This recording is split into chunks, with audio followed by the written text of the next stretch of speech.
স্বাগতম জনাইছোঁ সকলোকে অংকিতাছ কিটচেনলৈ। এয়া ইউটিউবৰ জগতত মোৰ প্ৰথমটি ভিডিঅ'। আশা কৰোঁ আপোনালোক সকলোৱে ভাল পাব। আজি মই আপোনালোকলৈ আগবঢ়াব লৈছোঁ এটি খুব সুন্দৰ ৰেচিপি, পনীৰ লাবাবদাৰ। গতিকে ৰেচিপিটো ষ্টাৰ্ট কৰোঁচোন আহক।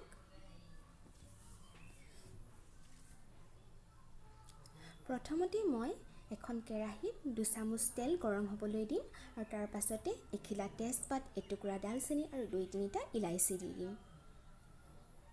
আৰু তাৰ পাছতে মই দি দিম কেইটামান গোটা জিৰা। তাৰ পাছতে মই যোগ কৰিম কেইবা ফুটামান নহৰু আৰু 3-4 টুকুৰা আদা, লগতে কাটি থোৱা পিঁয়াজখিনিও। আৰু পিঁয়াজখিনি ৰঙচুৱা হোৱালৈকে মই ভাজিম।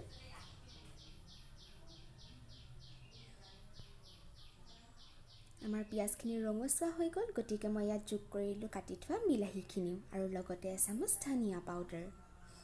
আৰু এইখিনি মই 2-3 মিনিট সময় এনেকৈ ভাজি থাকিম। তাৰ পাছতে মই ইয়াত যোগ কৰিম অলপমান কাজু। কাজু দিলে খাবলৈ বৰ সোৱাদ লাগে। আৰু এনেকৈ মই 5 মিনিট সময় ভাজি গেছ অফ কৰি ঠাণ্ডা হ'বলৈ দিম। ঠাণ্ডা হ'লেই মই কি কৰিম জানেনে? মিক্সাৰ গ্ৰাইণ্ডাৰত দি মই এটা খুব সুন্দৰকৈ পেষ্ট বনাই ল'ম।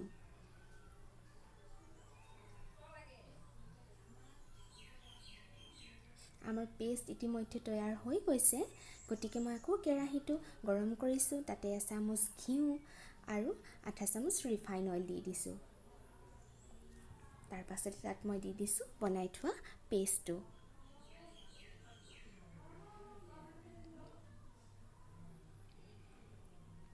আৰু লগতে ইয়াত মই দিম এচামুচ চেনি আৰু নিমখ সোৱাদ অনুসৰি। এনেকৈ দি মই ধুনীয়াকৈ লৰাই দিম আৰু 2-3 মিনিট সময় মই সিজিবলৈ দিম। ইয়াৰ পাছতে মই ইয়াত যোগ কৰিম পনীৰ। এনেকৈ মই ৰুকনিৰ সহায়ত পনীৰ দি দিম।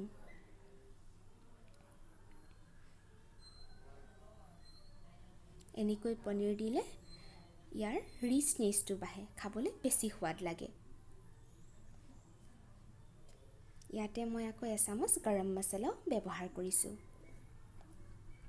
এতিয়া ধুনীয়াকৈ এইখিনি মই মিক্স কৰি আকৌ 5 মিনিট সময় সিজিবলৈ দিম।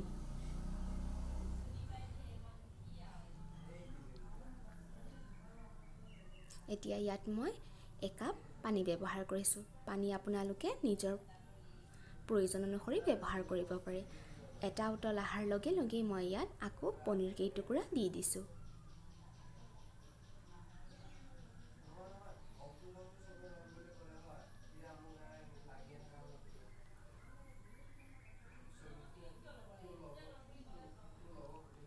তাৰ পাছতে ইয়াত মই দি দিছোঁ মান ধনিয়াৰ পাতৰ কেইটামান টুকুৰা। এনেকৈ দিলে খাবলৈ বৰ সোৱাদ লাগে।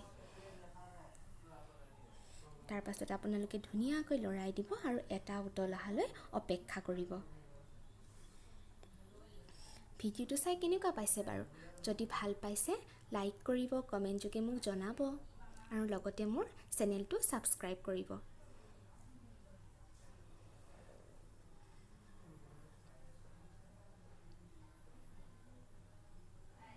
এয়া প্ৰায় হৈছে,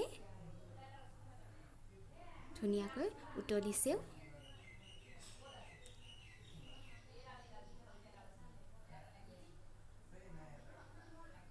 এতিয়া আপোনালোকে এয়া গৰম গৰম চাপাতি, নান, লুচি এই সকলোৰে লগত পৰিৱেশন কৰিব পাৰে।